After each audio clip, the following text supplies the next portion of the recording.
মুফতি ফয়জুল্লাহ রাহমাতুল্লাহ আলাইহি এত বড় আল্লাহর খাঁটি আশিক ইন্তেকালের আগে অসুস্থ বিছানায় পড়ে গেলেন।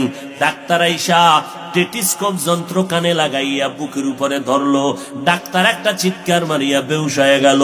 হুশে আসার পরে সবাই উলামায়ে কেরাম বলে, ডাক্তার চিল্লাইলা কেন? কয়, আমি আমার কানের মধ্যে টেটিস্কোপ যন্ত্র দিয়ে যখন ফয়জুল্লাহর বুকের উপরে রাখলাম, বাকি অংশ আল্লাহর জাতের কসম, হাজারো মানুষ আল্লাহর জিকির করলে যেমন আওয়াজ হয়, তার কলবের ভেতরে এমন জিকিরের আওয়াজ আমি কানে শুনতে পেয়েছি। আশেকারা মিল্লাত মাযহাব জুদাস, আশেকারা মিল্লাত মাযহাব খোদাস। ও আল্লাহর বান্দা, কেমনে বুঝাই? যেই লোকটা 24 ঘন্টা টাকার পাগল, ওই লোকটা যেদিকেই তাকায় শুধু তালাশ করে টাকা টাকা টাকা টাকা, ঠিক নেই? যেই লোকটা বাড়ির পাগল, ওই লোকটা উঠতে বসতে সব সময় বাড়ি বাড়ি জিকির করে, যেদিকেই তাকায় শুধু বাড়ি দেখে। যেই লোকটা ক্ষমতার পাগল, ওই লোকটা ডানে বামে যেদিকেই তাকায় শুধু ক্ষমতার স্বপ্ন দেখে।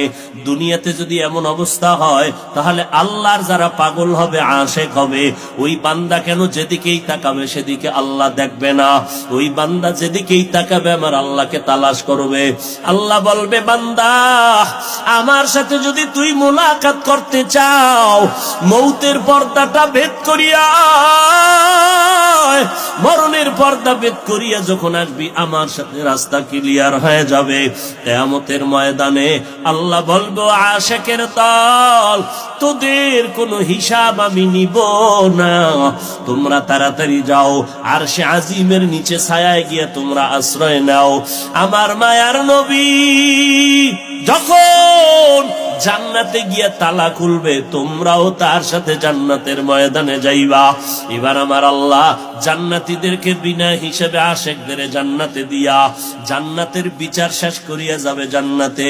জান্নাতে গিয়া বলবে, ও ফেরেশতারা, আমার বান্দাদের জিজ্ঞাসা করো, জান্নাত পাইয়া তারা খুশি না বেজার? বলবে খুশি। বলে, অন্য কোনো আফসোস অন্তরে আসেনি? একদল বলবে, না না, আমার মনের আশা পূরণ হয়ে গেছে, জাহান্নাম থেকে বাঁচলাম, বিশাল আরামের জান্নাত পেলাম। কিন্তু যারা মাওলার খাস আশিক, এরা বলবে, না, জান্নাত পেয়েছি, মনের আশা পূরণ হয় নাই। কই, আমার জান্নাতের মালিকের তো এখনো দেখতে পারি নাই। জান্নাতের মালিক আমাদের মাশউক, আল্লাহর সাথে মোলাকাত